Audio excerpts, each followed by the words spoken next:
Bonjour, Louise. Tu as mis ta belle petite robe. Alors, qu'est-ce qui nous manque? On a Anne-Laure chez les grands et il manque un autre grand. Qui est-ce? Sous cette véranda se prépare une classe éphémère. Louise, Mathis et leurs camarades sont en maternelle et cette semaine, ils ont une nouvelle maîtresse. Je refais. Vous les comptez, je tape. Louise. Je vais faire de la phonologie parce que c'est important pour l'apprentissage de la lecture. On fera un peu de graphisme, des jeux pour la motricité. Alors on va travailler avec les ballons, rouler, pousser, lancer. La continuité pédagogique mise en œuvre depuis lundi reste compliquée pour de nombreux parents salariés. À Poindimier, quelques familles soucieuses de l'apprentissage des enfants ont associé leurs forces.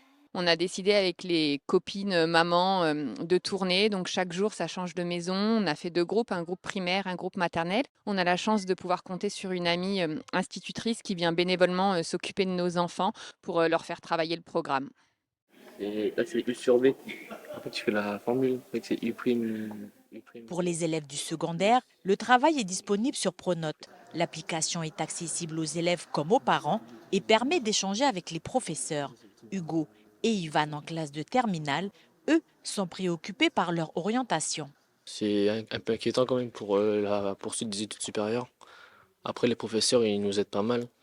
Ils nous envoient des devoirs, etc. Donc, ça nous aide pour quand même continuer à travailler, même si le cadre, il n'est pas forcément optimal. Ce qui m'inquiète, c'est aussi les études supérieures. Parce que déjà pour le bac, on ne sait même pas si... Enfin, ils ont dit c'est sûr quand on le continue, mais on ne sait même pas. Peut-être qu'on devra refaire une année ou voilà. En province nord, de nombreuses communes ont d'ores et déjà annoncé le report de la rentrée. À Poindimier comme Touo et Ponériouin, les transports ne reprendront pas avant nouvel ordre et les établissements scolaires resteront eux aussi fermés.